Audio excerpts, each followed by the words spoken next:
In this video today, we're going to be going over the Sheep Esports LEC 2025 Spring Split Power Rankings as voted on by the staff here at Sheep Esports. I was not involved in these, so don't flame me for what the rest of the people said. I'm just a messenger. I'm just bringing you guys the results and getting you ready for this LEC Spring Split, which actually starts tomorrow on March 29th. Super crazy that it's already here, but it is time to get into it. Before we get into these power rankings, I just want to mention real quick that, of course, everything we do here at Sheep Esports is powered by Holy. These are great tasting energy drinks that also just so happen to be healthier than the competition, so definitely go check out that first link in the description below today to get yourself some of these. Of course, we have those discount codes for you. You have SE5 and SE10, and if you use those codes, obviously they're going to help support us as well, but you can get some great tasting energy drinks for an even better price at the same time, so there's no reason not to go check those out with the first link in the description below. We would appreciate a ton. With that being said, let's get right into this video today. And down at number 10, who do we have but SK Gaming? Now, I do also want to go over the rosters because obviously there have been some roster changes, not a ton, but some roster changes headed into the spring split.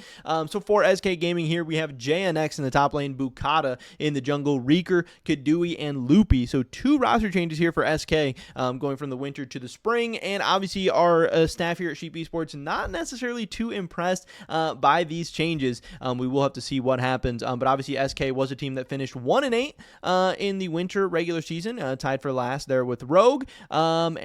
Yeah, we're kind of expecting some of the same stuff here from them. Now, I do think though there's some interesting changes. We'll have to see how Bukata is able to come in and do. I think most people don't really seem too excited about Kadui, especially as a replacement for Rahel. I think a lot of people were surprised about that one. We'll have to wait and see. I don't know. Obviously, SK, it seems like, had some communication issues and stuff like that in the winter.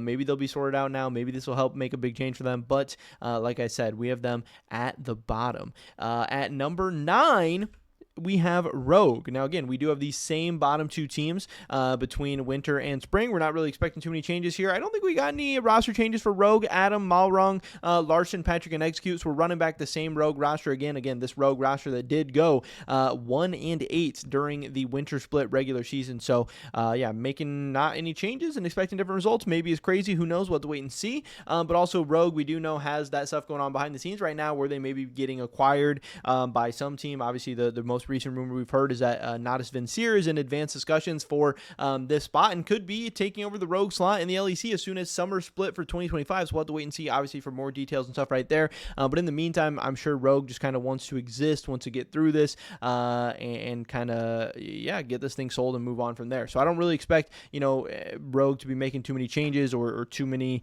strides forward or anything like that. But obviously, all the players on Rogue, they are playing for their LEC lives and playing for their future careers and stuff like that. So they're still going to be going hard, but we are not too hyped up and excited for them. At number 8, we do have Team Heretics. Now, Team Heretics in the winter split, they did go 3-6, so they finished 8th there. We have them 8th again. I don't think any roster changes here for Heretics. Obviously, we have Carlson, Shio, Kamilu, Flockett, and Stend running it back. This is a team that I do think has some nice pieces for the future. I'm still, excited about Kamilu and how he's going to be able to continue to develop. I think Shio is a good player who can do some cool stuff. I think a lot of players on this team will have their moments. They're going to win some big matches. They're going to lose some matches they should probably win. They're just really inexperienced, young. They're going to have some growing pains, but yeah, they're still going to be probably towards the bottom of the standings here. At number 7, we have Giant X. Things start to get a little bit more complicated as we start to move up. Now, Giant X finished 6th in the winter. They went 5-4. We do have them one slot lower right now. Again, Giant X, the roster they're going to be running out is Lot, Yzma, Jackie's, Noah, and June. Obviously, the most important thing here is that Closer has decided to, take a step back, and Yzma has now gone from SK to K Corp to Giant X. So that'll be the biggest change for them there. Obviously, they still have some nice pieces, Jackie's, Noah, June, to make work and build around. But yeah, how will the change from Closer to Yzma, how will that change this roster? How will that affect things? I don't know. Giant X was kind of an inconsistent up and down team in the winter split. So yeah, we'll have to see what happens for them now coming into the spring. Obviously, with them moving down a slot, we're going to have to move a team up a slot, and that is Team BDS for the staff here at Sheep Esports. BDS went 4-5 in the winter. That was good for 7th place, and now obviously we are putting them at 6th place, moving them above Giant X.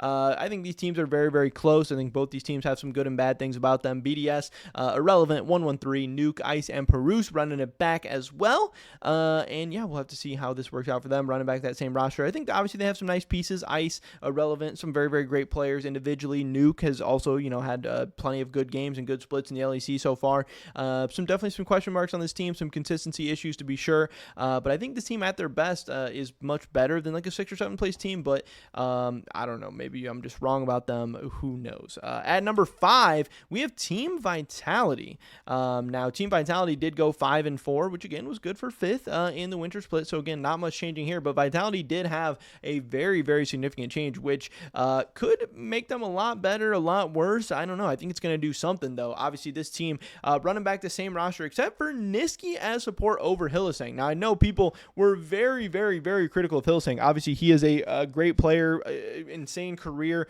but, seemed like he was just kind of running it down in a lot of people's eyes towards the end of this thing. I think people were really, really low on him in the winter split, saying, he just had a really bad split, a lot of terrible games, lost Vitality a lot of games.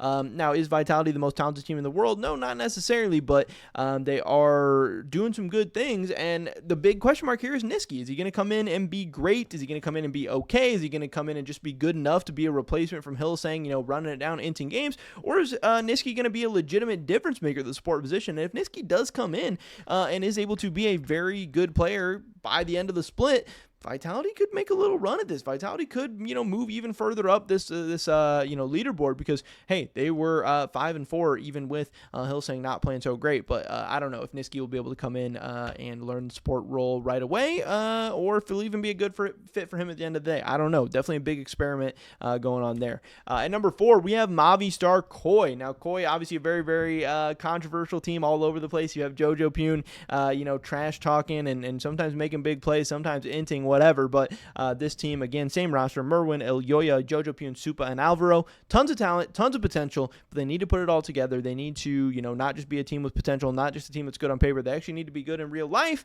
and so far, that hasn't necessarily worked out. This team went 6-3 during the regular season, and obviously eventually came up short in the playoffs as well, so we'll have to see if they're able to make some strides playing together, and if Jojo Pune is able to get his feet more under him now that he's in Europe for an extra split, and continue to grow and develop and actually show his full potential. Because obviously at his best, he's an MVP level caliber of player, but that's not necessarily what we've been seeing so far. And obviously Koi is only, really, I think they're only going to go as far as Jojo Pune's going to take them at the end of the day.